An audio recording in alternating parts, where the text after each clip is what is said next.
Doctor صاحب یہ بتائیے کہ یہ جو صورتحال ہے یہ تو بے قابو ہوتی جا رہی ہے، ڈالر جو 200 سے بڑھ گیا ہے، تو یہ کہاں تک کیسے رکے گی، کیا معاملہ ہوگا؟ شاہین صاحب، سیدھی بات یہ ہے کہ اب 10 اپریل سے لے کر آج 18 مئی ہو گئی ہے، تو آپ کے سامنے ہے کہ اس سارے عرصے کے اندر موجودہ حکومت نے کوئی ایسی بات نہیں کی جس سے عوام میں اعتماد پیدا ہو، انہیں ایک راہ نظر آئے۔ یوں لگتا ہے کہ بالکل ایک آٹو پہ چھوڑ دیا، جہاں بھی معیشت جاتی جائے۔ آج پہلی مرتبہ وزیر اعظم نے کچھ اقدامات اٹھائے ہیں امپورٹس کو روکنے کے حوالے سے، اور جو بالکل صحیح ہے، اور بڑے پیمانے پر ہم کو امپورٹس روکنی پڑیں گی، کیونکہ امپورٹس جو ہیں زیادہ ہونے کی وجہ ہی سے آپ اس مشکل کا شکار ہیں۔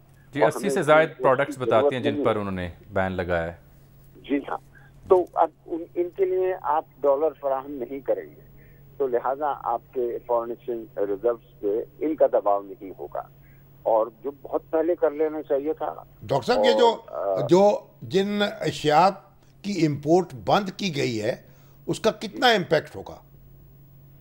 اس وقت یہ ساری تفصیلات شامی صاحب میرے سامنے نہیں ہیں، لیکن دیکھیں یہ دو کام کر رہے ہیں، ایک اشیاء پہ پابندی لگا رہے ہیں، اور کچھ اشیاء کے اوپر ان کی امپورٹ نہیں روک رہے، لیکن ان کی مانگ کم کر رہے ہیں ٹیرف بڑھا کر۔ تو یہ بہت اچھی باتیں ہیں، میں تو اس میں تیسرا عمل بھی شامل، مگر یہ ٹو لیٹ نہیں ہے؟ دیکھیں کہیں سے تو شروع کرنا ہے۔ آپ اگر یہ صحیح کام ہے، اور آپ کو جیسے ایک راستے پہ چلنا تھا، وقت آپ نے ضائع کر دیا، لیکن اب آپ صحیح سمت میں جا رہے ہیں، اور میں امید کرتا ہوں کہ اس کے مثبت نتائج ہوں گے۔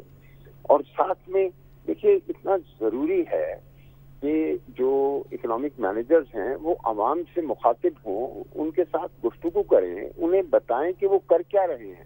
اس سارے عرصے کے اندر آپ دیکھ لیجیے کہ جس روزانہ 1-2 روپے آپ کا جو روپیہ ہے وہ گر رہا ہے، اور کسی نے آن کر عوام کو یہ نوید نہیں سنائی کہ یہ چھوٹی سی مشکل ہے، کل یہ ٹھیک ہو جائے گی۔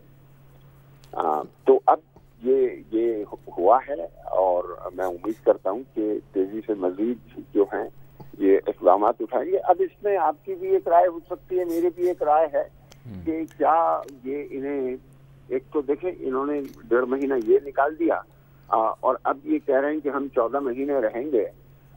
یہ بڑا مشکل کام ہوگا 14 مہینے رہنے والا، اور اس کے بعد انتخابات کرانا۔